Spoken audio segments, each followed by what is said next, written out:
양냉은 무역회사에 다니고 있어 출장이 잦습니다. 먹고 사는 것도 힘들었지만 이사하는 것도 큰 문제였습니다. 출장이 잦은 터라 공항에서 거리가 얼마 안 되는 곳으로 집을 구하다 보니 요즘 부쩍 오른 상해의 집값으로 이사를 엄두도 못 낼 정도였습니다. 그러나 양냉은 부인과 맞벌이 부부로 돈을 벌고 있어 부인과 상의 후 집을 이사하는 것도 나쁘지 않을 것이라 생각했습니다.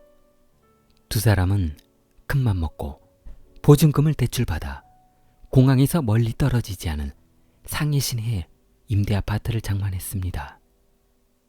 공항 인근이라서 그럭저럭 외국인도 많이 살고 있었고 교통도 썩 나쁘지는 않았습니다. 양냉은 해외 출장이 편리해져 아주 만족하며 직장 생활을 했습니다. 부인도 아파트 인근 직장을 구해 생활하고 있었습니다. 그러나 두 부부에게는 이사해야 했던 집 외의 고충이 하나 더 있었습니다. 자녀 문제였습니다. 맞벌이 부부로 생활하다 보니 부인 메이리는 기회가 많지 않았고 그렇다고 남편도 해외 출장이 잦다 보니 남편 또한 기회가 많지 않았습니다. 그러나 친정 집안에서는 이런 사정을 아는지 모르는지 결혼한 지 3년이 되어가는데 왜 소식이 없냐며 며느리 메이리를 자주 꾸짖었습니다. 시어머니의 잔소리는 대부분 대를 잇는 문제였습니다. 메이리도 한두 번 참다 보니 도가 지나친 것 아닌가 하는 생각이 들었습니다.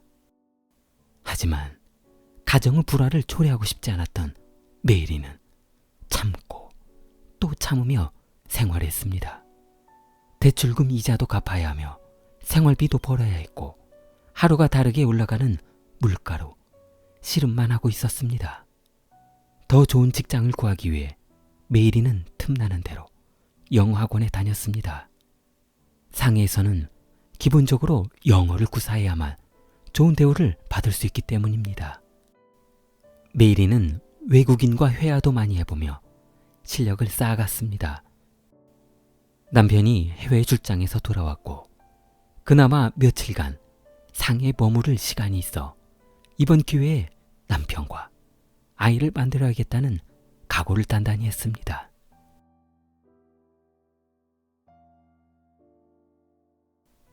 해외 출장이던 남편은 부인의 반가운 소식에 기쁨을 감추지 못했습니다. 양냉은 날아갈 것 같았습니다.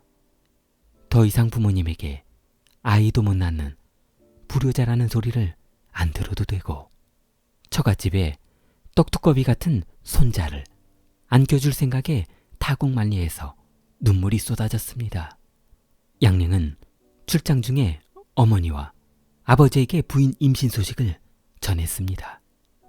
어머니는 아들이냐며 물었고 아들은 지금 중요한 것이 아들, 딸이 아니라 아이가 생기는 것이 아니냐고 했습니다.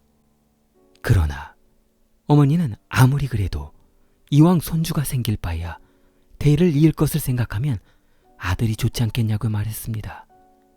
양냉은 해외 출장 바이어에게 양해를 구하고 서둘러 상해로 돌아왔습니다. 본사에서도 양냉 부부 고충을 알고 있었던 터라 10분 이해해 주었습니다. 양냉은 출산이 임박했다는 소식을 듣고 공항에서 택시를 타고 부인이 누워있는 산부인과로 출발했습니다.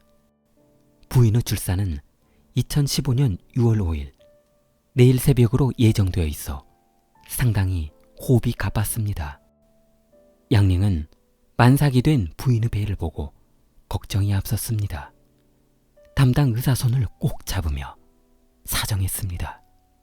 만 5년 만에 힘들게 갖게 된 아이라면서 부인에게 무슨 일이 생기지 않도록 부탁했습니다.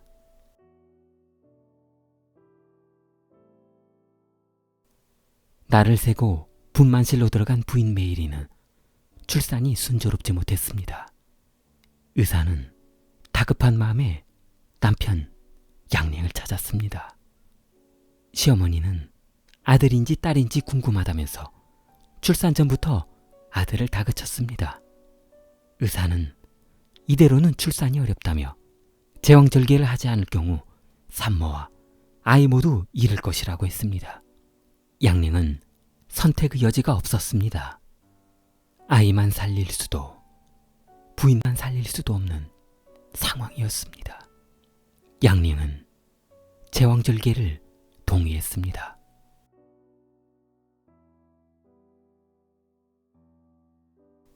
분만실의 문이 열리고 의사는 양릉 앞에 다가섰습니다. 최선을 다했습니다. 의사는 최선을 다했다는 말만 남긴 채 복도 끝을 따라 사라졌습니다. 간호사는 양릉에게 신생아실로 오라며 안내해주고 자리를 떴습니다. 양릉은 믿을 수가 없었습니다. 눈앞이 하얗게 변했습니다. 양릉은 주저앉고 말았습니다.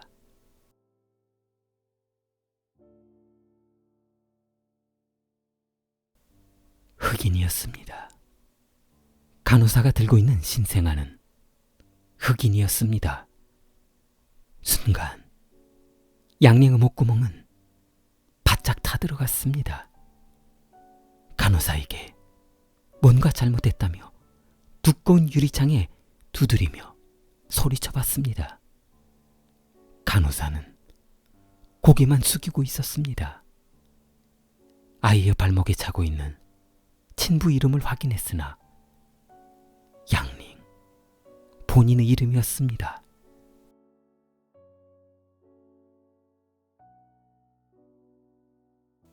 (2013년 9월) 어느 날 메이리는 영어 공부를 한다며 영어 학원에 다녔습니다. 그곳에는 외국인들도 많았고 자연스럽게 영어 실력도 좋아지다 보니 즐거움과 웃음이 늘 함께했습니다. 남편의 잦은 해외 출장으로 집에 들어가 봐야 아무도 없었고 그러다 보니 본인에게 친절한 외국인들에게 호감을 가지게 되었습니다.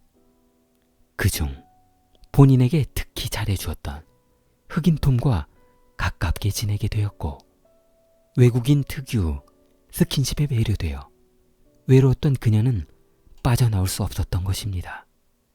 특히 흑인 남성과의 관계에 호기심이 많았던 메이리는 톰의 매력에 빠져 이성을 잃고 말았습니다. 메이리는 톰과 매일같이 본인 집에서 지내다 남편이 장기간 머물게 되자 남편과 자연스럽게 관계를 가지게 되면서 누구 아이를 임신하게 된 것인지 몰랐던 것입니다. 좋은 것만 눈에 들어온다는 속담처럼 남편 양릉 아이일 것으로만 판단하고 출산을 결심했던 것입니다.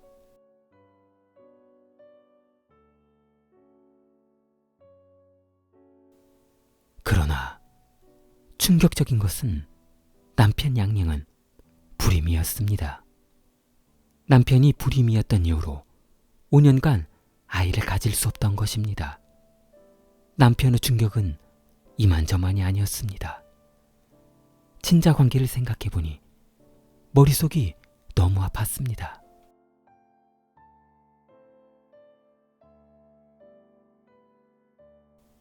부인 메이리가 출산 과정에서 아이가 감고 있던 산모 혈관이 터지면서 수술을 했으나 과다출혈로 사망하고 말았습니다.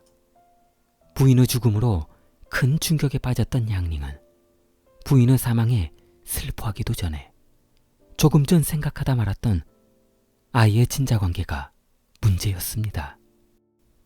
본인이 키우자니 기가 막히고 친자를 찾자니 부인이 죽어서 누구 아인지도 모르고 그렇다면 아이의 친부를 찾아 나서는 수밖에 없었습니다.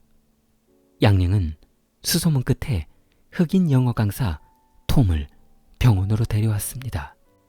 병원에서 벌어진 광경을 지켜보던 톰은 주랭랑을 쳤고 양릉은 톰을 붙잡고 경찰에 신고했습니다. 얼마 후 친자 확인 및 양육권에 대한 재판이 시작되었고 상해법원은 민법 제1071조에 따라 혼외출생 자녀는 혼외출생 부의 권한을 부여한다 하였습니다. 재판 결과 아이의 양육권은 외국인 영어 강사 톰에게 있다고 했습니다. 톰은 재판이 끝나고 얼마 후 고향으로 돌아갔습니다. 무직자로 7년의 생활을 보냈던 톰은 우연한 기회에 영어 강사 자리가 제안이 들어와 그렇게 시작하게 되었는데 시작한 지 얼마 안 돼 본국으로 쫓겨나야 하는 신세가 되었습니다. 좋아요, 구독 부탁합니다. 킬리였습니다.